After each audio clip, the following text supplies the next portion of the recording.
All right. Is this thing on? Is this thing on?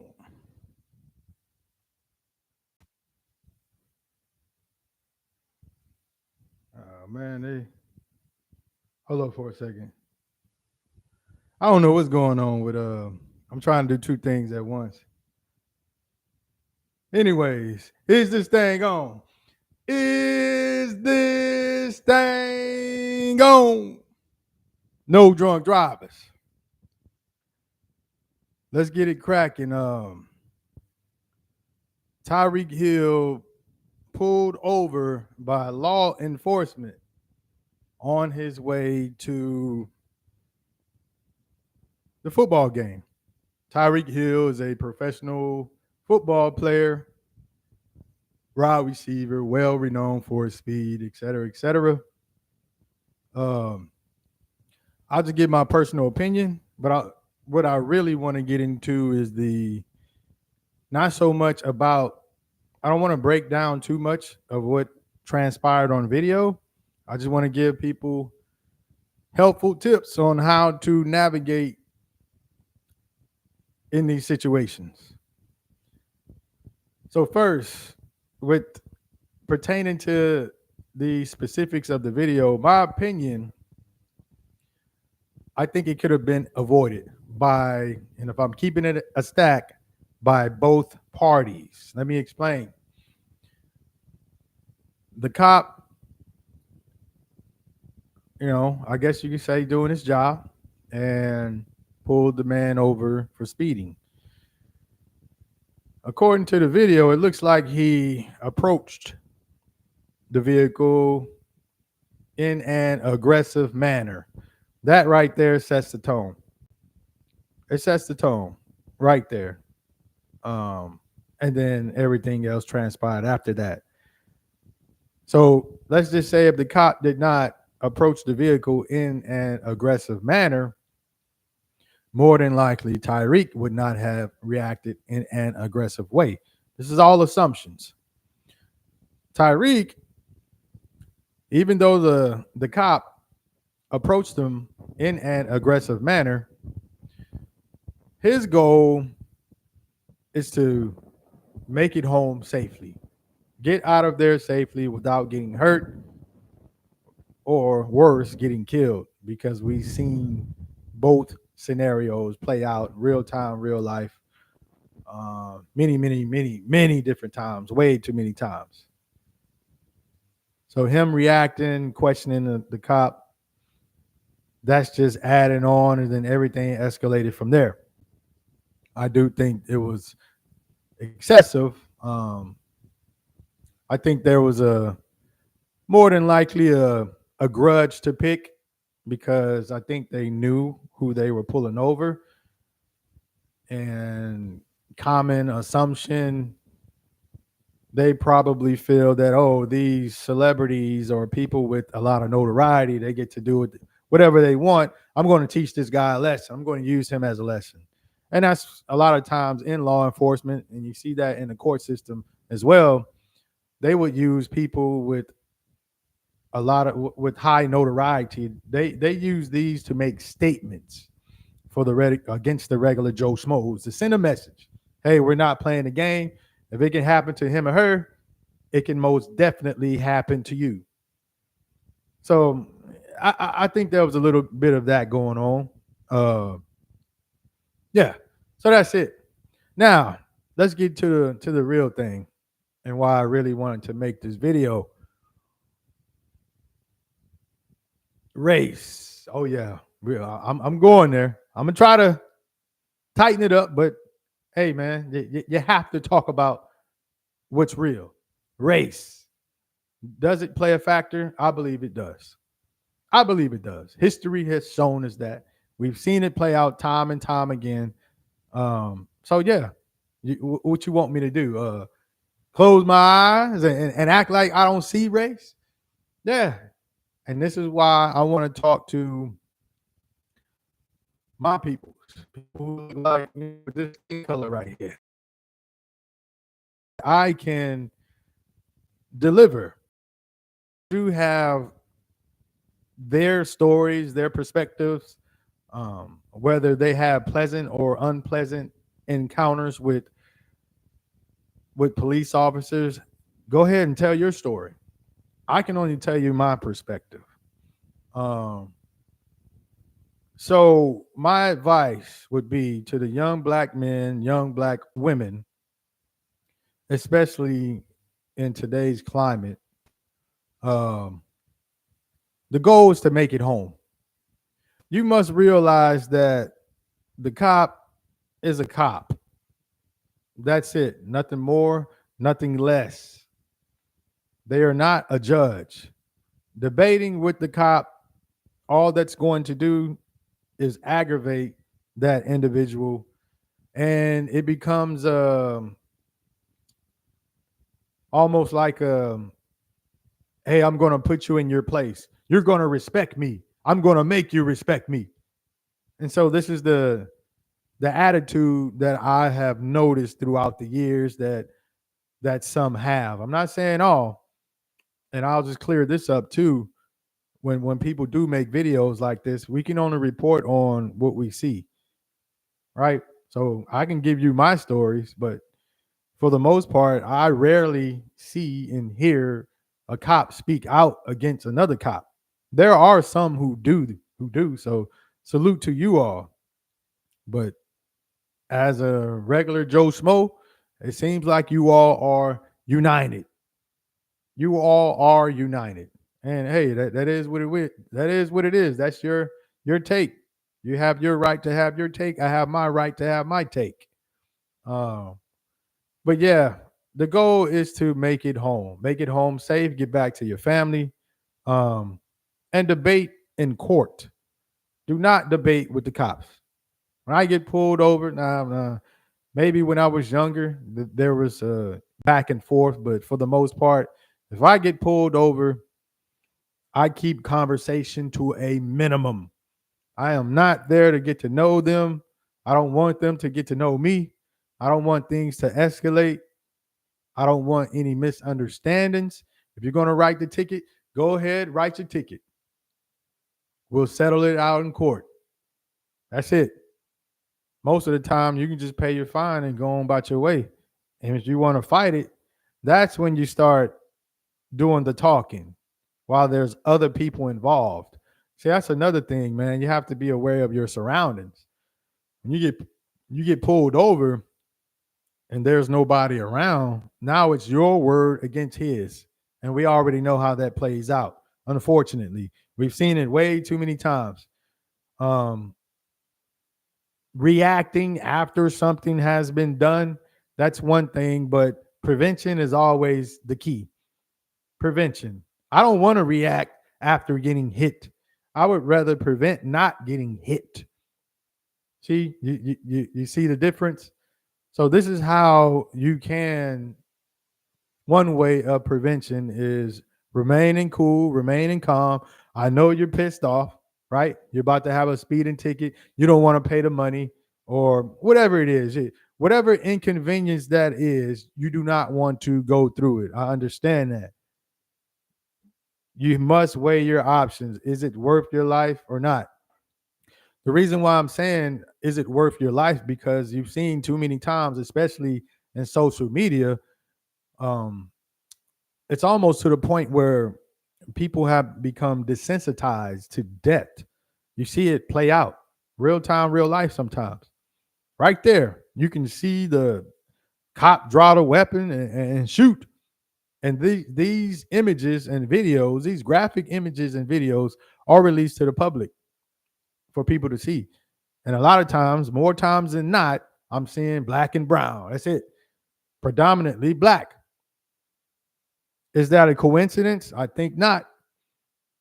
There's another thing that I have been told from inside information. Yeah, there is a such thing as profiling. It is what it is. So if you're black, more than likely they are going to profile you.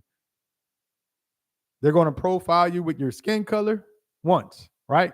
So to negate that, I don't like saying it this way or like doing this. Your speech. So if they come to your vehicle and you go, "Hey man, what's going on, fool?" Now this is common vernacular. I used to be of that mindset that your speech or what type of vocabulary you use indicates your education level, but no. As you get older and you become enlightened, some of the smartest people that I have met speak broken English. They have a lot of wisdom, and I've learned a lot from them. So no, the use of the quote unquote English language, which is technically the Queen's English, so nobody's really speaking proper English. If you want to get technical, yes, I'm a well-studied individual. See, a lot of times I say I can flip it up. I can switch it up. I can speak like this. I can do the slang talk. I can speak in a boardroom. I can speak in front of a camera. It doesn't matter. That's another thing that you must do to navigate in this society and world. Know who you are, know where you're at, know the climate, read the room, read the environment. So if you get out of the vehicle, or you're conducting yourself and having these dialogue with these cops, more than likely, like I said, I'm already assuming that they are profiling me. It is what it is. My safety, hey, I'm going to do what I have to do to get back home. I'm not saying you have to kiss anybody's ass or act all scared and timid. There's just a certain way what you can do to control the situation, and I know it works for me. So I don't say, "Hey man, what you doing, man?" I don't talk like that. They go to the they approach the vehicle. I let them engage the conversation. I let them set the tone. They say whatever they say. Yes, sir. Yes, ma'am. That's it. Do you know why I pull you over? You don't have to admit to anything. No, sir, I don't know.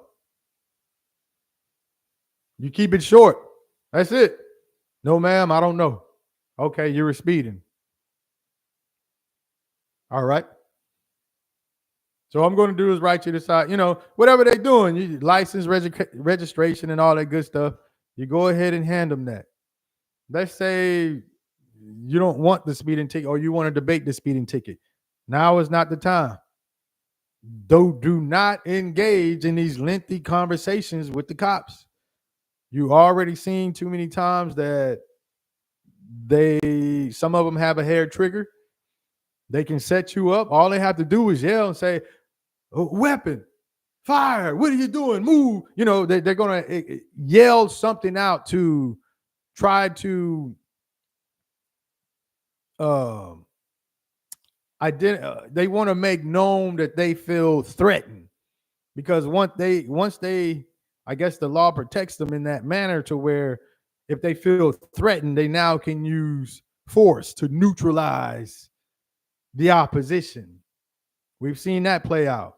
So this is why I don't want to engage in any type of lengthy conversation, because at any moment they can say I was acting in a threatening manner, or they can say the lunge.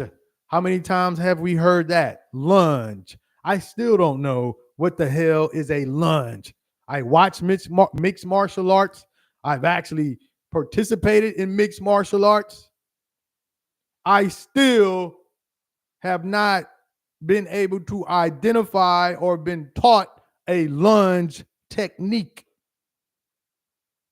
Please inform me of that. Please do. What the hell is a lunge?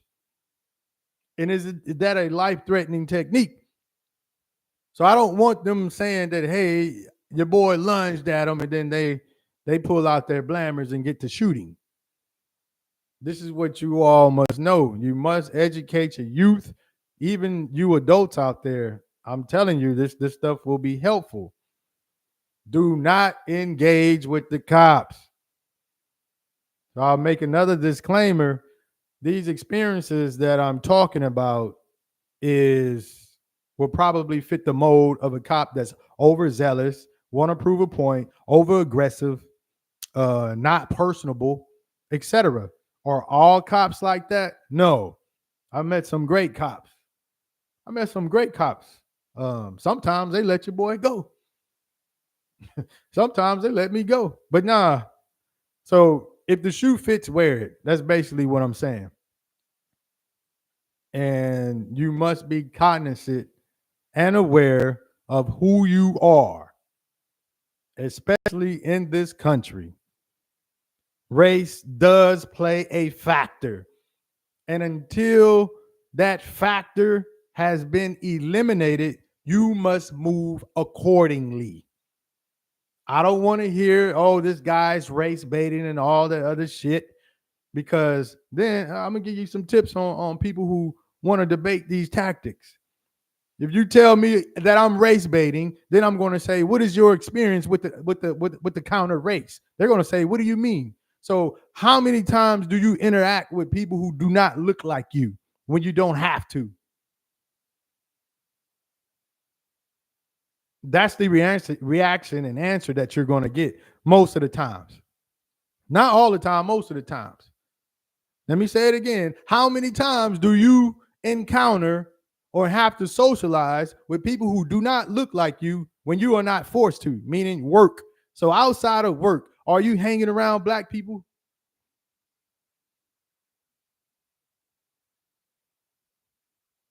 And you can say that same thing to black folks.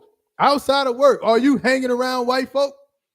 You see how uncomfortable that is? Outside of work, are you hanging around Asians? The answer to most of y'all is no. Now I know they're gonna have some people that are in interracial couples and things that of that nature. That of course you all are excluded from that.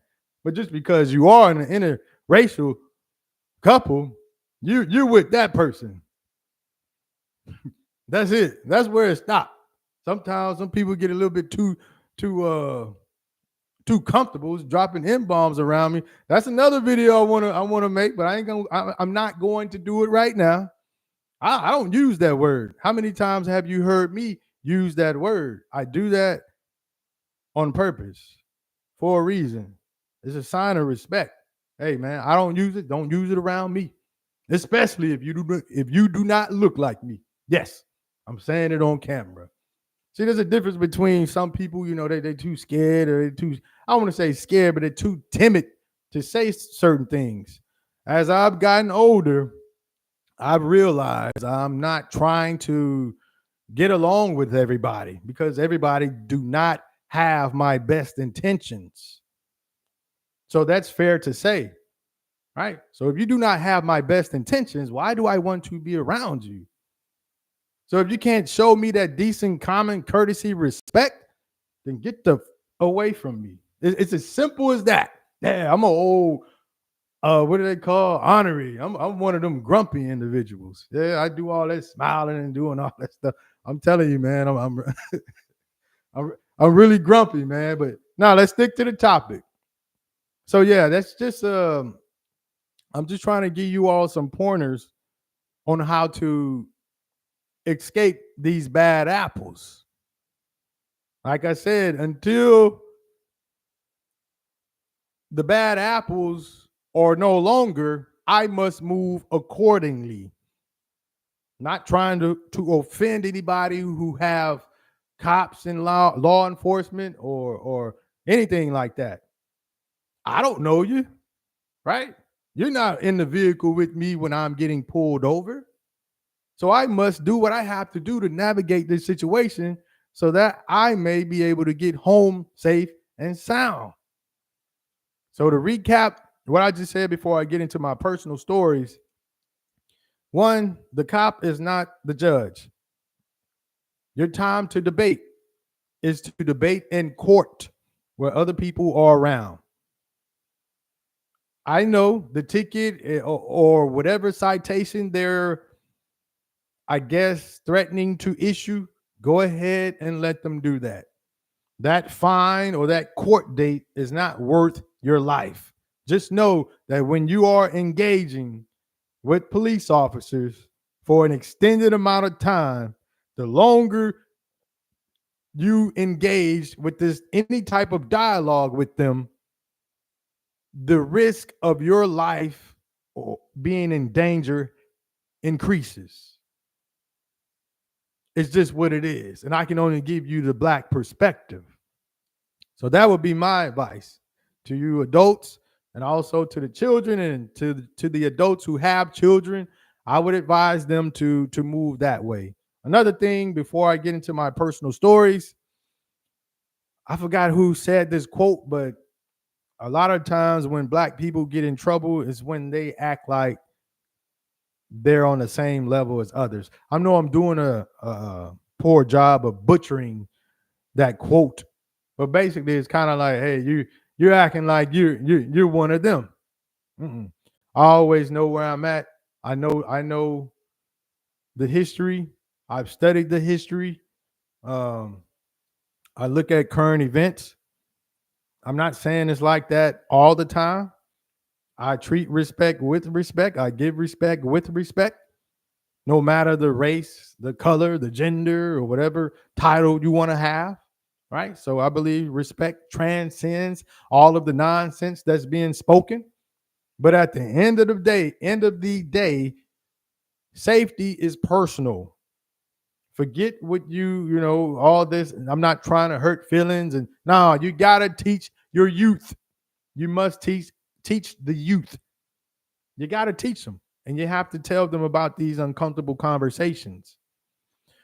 Now, personal stories. Uh, I've been pulled over. Man, I'll start off with, and I didn't know this at the time. This was in high school. Yeah, your boy had the Toyota Tercel, that hatchback. Yeah, that white hatchback. Some of you all may remember that. And my music was playing loud. I had got some 6x9s, and I'm banging. I think I was banging that Hellraiser too, man. I'm a screwhead. You feel what I'm saying? So I was banging. And so the cops pulled me over. Or maybe I had the 15 at the time. I didn't have no amp though, but I still had that 15. Toyota Tercel hatchback. I'm banging. Me and my partner. Cop pulled me over. I forgot which street is on, 30 something street. And he walks up, asks for the license, registration, all that good stuff. I give him the license, registration. Then he proceeds to tell me, "Oh, you know why you want to know why I pulled you over? Blah, blah. Noise, what he said, noise ordinance or something to that nature. Basically telling me my music was too loud.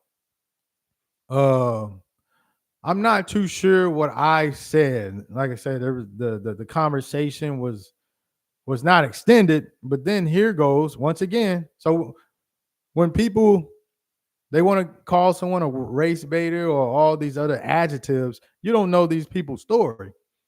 And this is me, by the way, before I move forward on, because this is the key point.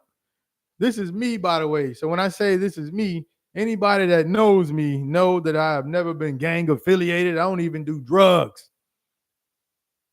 I don't do none of that. Right. So I'm not what you may, you see the black guy. Oh man, look at him. He's because some people like the stereotype. I don't even fit none of those molds. Never gang bang. I don't smoke weed. I can just keep going. I don't have outside babies and never been to jail. Whatever else. So you can call me a square or a nerd. I guess that can help compartmentalize where I'm trying to get at. Even though I kind of resent those comments, but nonetheless, just say your boy is a square, right? All right, now let's pick it up back to the story. And I've been like that my entire life. The cop comes, he's reading something with the license I think my driver's license, but he's in the back. He's in the back right near my tail light. So then he bends over and he picks up a Gerber baby bottle thing, like a Gerber baby bottle, a jar, a little jar, baby Gerber. I just remember the Gerber jar. And he said, "Hey, what's this?" And me and my friend look. I'm like, "I don't know." He said, "Well, it's by your vehicle." I was like, "I don't know what that is." They say it has this that it was that codeine, promethazine, that bar. Yeah. So they had an empty jar of codeine, bar, promethazine, one of them jokers had the residue, but it had enough in there he can identify what it was. And so me and my friend, we looked at each other, we started laughing. Like, oh man, this guy trying to set us up. Little did we know, we didn't know the type of danger that we were actually in. And he goes, "No, I'm not trying to set you up. I'm just saying this is what I'm picking up near your vehicle." I'm like, "Man, I don't do drugs. You put that there." So we still engaging. I didn't know better. I'm sitting here engaging with the cop. And he has the Gerber bottle of the drug. And so he looks at it again. And me and my friend, we're being kids because we're like 17 at the time, 16, 17 at the time. Uh, and we're just kind of like laughing. We're like, oh man, but we kind of thought it was cool because you hear about the stuff. Oh man, the cop sweating me and all that. So we kind of thought it was cool that the cop was sweating us. Once again, I'm in a child's mind. I'm 16, I'm 17 years old. I didn't know the danger that I was in. And so he goes, "Well, I'm gonna let you off with I think he gave me a warning or something like that, and he ended up throwing that bottle away. I don't know if it was because he saw that we were so green, like we didn't react as if somebody who's had a lot of dealings with cops, maybe they can read that. I don't know, but he decided to not. I don't think I even got a ticket for the loud music, and he let us go. I'm sharing that story because now that I look back, was that cop trying to set me up? It's a hell of a coincidence to get pulled over and have a drug paraphernalia right next to the vehicle. What if he would have went all the way there with it? Did he think because I was green, maybe that I had representation? Maybe it was because of the way I was talking. Maybe it was because of the way I was dressing. This is why I say there is a such thing as profiling. Maybe it was because he saw that I was in a delayed entry program for the military. He decided to let me go, which that has happened again. That's happened before when I got pulled over about something else. Once they see that, they would see that delayed entry program card because I would be sure to show them that. So even at a young age, I knew that there was something to having some type of status. I'm not saying it was right or wrong because I know everybody cannot gain status. But even then, I knew having some type of status would grant you favorable actions. And this is my personal interactions with law enforcement. Because I always think about that. What if he would have went all the way? It would have been our word against his. Mind you, this is before cell phones. So more than likely, we would have gotten charged. He had the drug right there. And you can ask around to anybody who knows me, is Brian full of shit? Is he a square or he just acting like he's this way or whatever? Ask them. Yeah, man, that fool was a nerd. I used to go to school with him. He was quiet. Whatever they're going to say.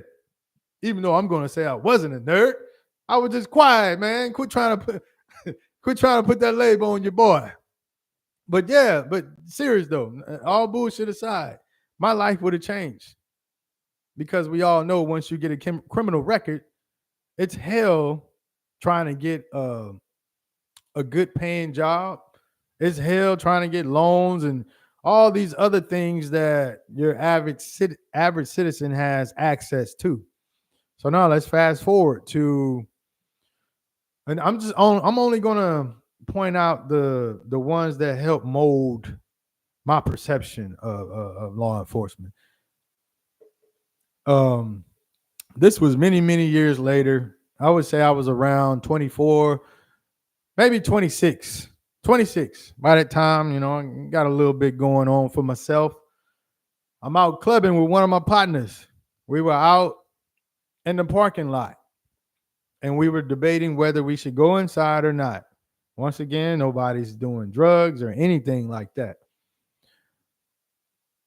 We leave the club. And we decided to go somewhere else.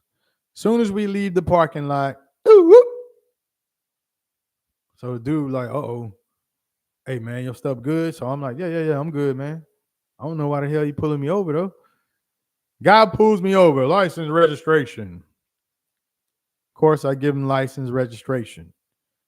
So I'm still wondering. I'm a little arrogant. I don't want to say arrogant, but I'm curious now. Why did you pull me over?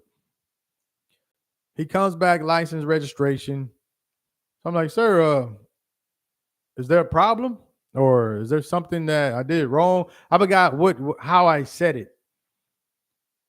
So then he goes, well, you all were displaying suspicious activity because there's been reports of drug dealing in this area, and we noticed you all sat in the parking lot and then you decided to leave. I said, yeah, because we decided not to go inside of the club. And there was a pause. And so he goes, okay, yeah, we just want to make sure everything's cool. Do you mind if we search your vehicle? So at this point, I already knew since it was my vehicle, there was nothing in there. I'm like, sure, go ahead. As I'm gotten older, I would probably elect no and just deal with the courts. So I'm like, sure, go ahead. And he's talking. The other guys going to his patrol car because it was two of them. And then a guy, he's still talking to me. So he's like, okay, I can go ahead and step out of the car. So we step out of the vehicle. He's like, oh man, you got a nice truck. Mind you, I'm like 26. No drugs, no gang activity, no criminal record, none of that. I'm a square, remember? I'm a square. So he's talking about my truck. Wait, where'd you get the truck from? So he's asking me questions. As I reflect on it, he's trying to see if I was lying. He wants to know how this young man was able to get this truck, this nice vehicle. Once again, could it have something to do with this? I don't know. You tell me.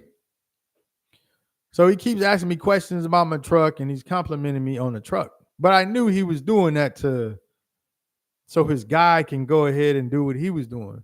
So the guy comes around to the front and he has his K9 dog. The K9 has got his paws on my vehicle. I'm like, ain't this mother sitting there, doing all that bullshit, scratching up my shit, man. I didn't say nothing though. So he all up in there, man. Got that old raggedy ass dog in my vehicle. Sniffing around, doing all that bullshit. He didn't find nothing.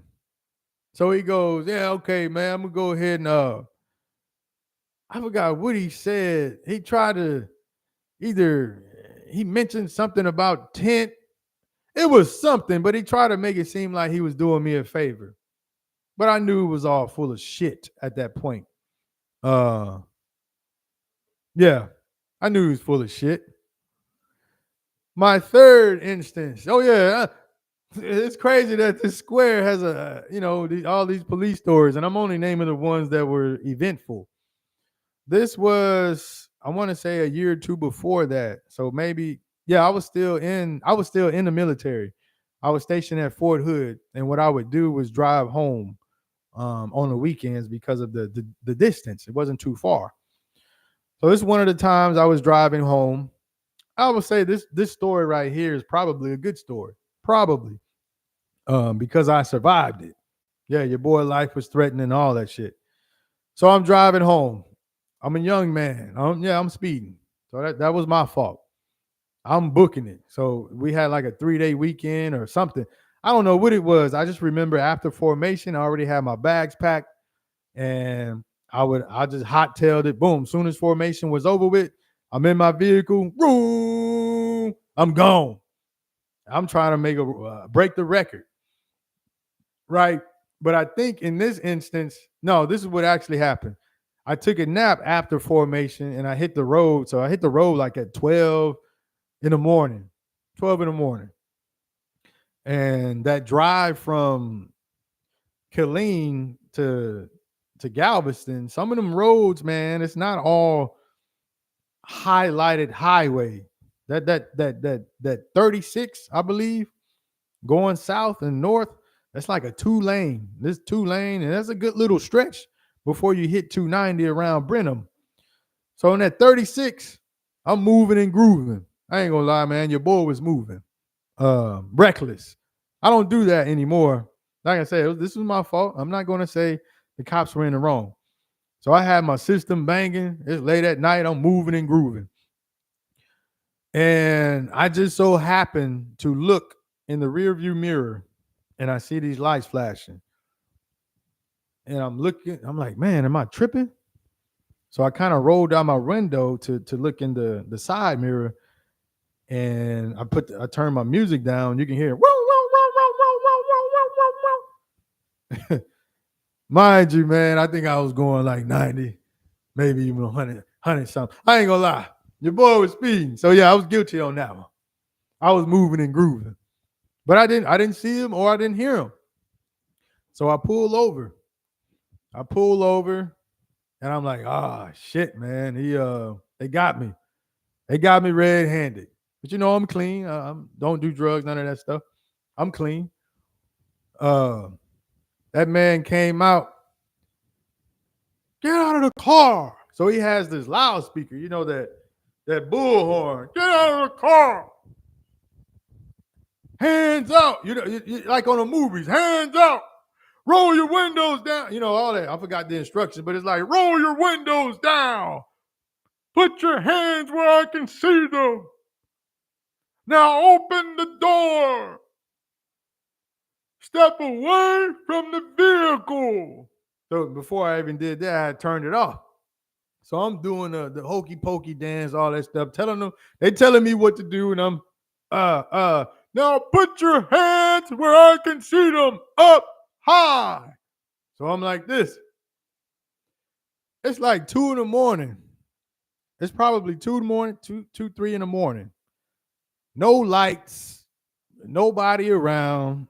It's an old town or some vacant town almost. So it's nobody around. It's pitch dark. Only lights we have is the vehicle of our vehicles. That's it. That's the only lighting we have. But there was enough light for me to see what was going on. So I remember when before he told me to turn around, I had my hands up and I'm looking at him. And I'll never forget this image. So he's talking. One guy's yelling through me on the bullhorn. And the other guy was like this. Yeah. You see how I'm moving? You see that? Yeah, that's the gun. He's sitting there like this. That man was shaking. He was scared. I'm young at the time. As I look back, I'm like, man, I didn't know how close. Because it could have went left. Once again, it's their word against yours. Nobody was around. This is before all this body cam footage and all of that. All they had to do was say, I took off running or I made a sudden movement. And as long as his partner backed him up, there's nobody around. It's pitch dark. So he's like, turn around. You know, when I turn around, I'm doing this. And he said, don't move. Keep your hands where I can see them. And I'm like, oh, shit. So then another vehicle pull up. So now they got like 3 of them. They surrounded me like I'm a bank robber. Got my hands up. And then he pat me down. He do the pat down. And he's like, So after that, he was like, "Okay, you can relax," because he saw that I was unarmed. But the other guy was behind. It was one guy. He came up talking to me. The other guy was still by his vehicle. I guess he was, making sure if something pop off, he was gonna let that thing loose. That's how they roll. And he was like, "You didn't see us back there?" So he was elevated. And I guess you can say, he had his right to. Because I was speeding. I was moving. I ain't gonna lie, man. I was moving and grooving. I was moving. I'm not bragging. I'm just telling the truth. And he was like, "You didn't see us back there?" I'm like, "No, sir. I didn't. I had my music on, and with my tent. I didn't see or hear nothing." He's like, "Where are you coming from? Why are you going so fast?" So he's still trying to invoke some type of engagement. But I remained calm. I told him, "Sir, I'm on a 3-day weekend from the military at Fort Hood, and I'm on my way home. I'm just excited to go home." And I ain't gonna lie, I did say this. Yeah, not a story coming to me. Um, and I said, "Man, my girlfriend pregnant, and I wanted to go see her. She was saying that she was having contractions." Yeah, I did come up with that lie. Sometimes, man, you gotta be fast. You gotta be fast on your feet, man. Um, so he goes, "That doesn't give you a right to speed. And that's not going to make you get there any faster. You could have hurt yourself or got somebody else hurt or killed." Yes, sir. I know I was wrong. So then he goes, so I showed him my ID. So when I showed him my military ID and driver's license, I can tell he was like, he looked at it, he kind of shook his head. He's like, I can take you to jail, right? And I'm like, "Yes, sir."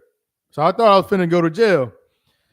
And he kind of exhaled. He was like, "Man, I get it." Um, it was an older white guy. He was like, "Man, I get it. I get it. You need to slow the hell down, though, son." And he said, "You see that vehicle that just passed by?" I was like, "Yes, sir." He said, "Man, those guys they were just coming back from picking up I guess the spikes in the road. So they had put spikes on your boy. So if I didn't pull over, I would have ran over those spikes, and then shit, who knows what would have happened then." He said, if I would have kept going and didn't stop, that's what would happen. He said that guy had them spikes out there. And he said, "The speed that you were going, it would have ended very bad for you." And I was like, "Damn." He's like, "Yeah, man." He said, "You know what? I'm going to give you a ticket. It's going to be expensive, but you're not going to jail." And I was like, "Thank you, sir." And that ticket was expensive, man. That shit was like $300 something, man. And that was back then. Man, I ain't had that bread, but it was better, me being alive and going to jail. I didn't want that shit. So hell yeah, I took that ticket. So the man cut me some slack. I'm about to wrap it up. I know I was long-winded. I just wanted to share my stories. But and you're probably wondering why, well, you never really got in trouble with law enforcement like that. Why do you have this opinion about them? Well, because me personally, I feel that I am no better than anybody else.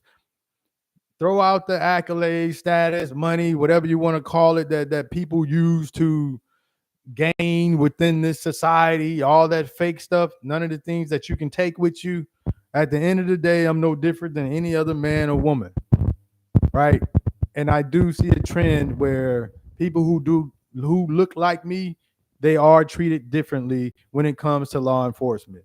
It just is what it is.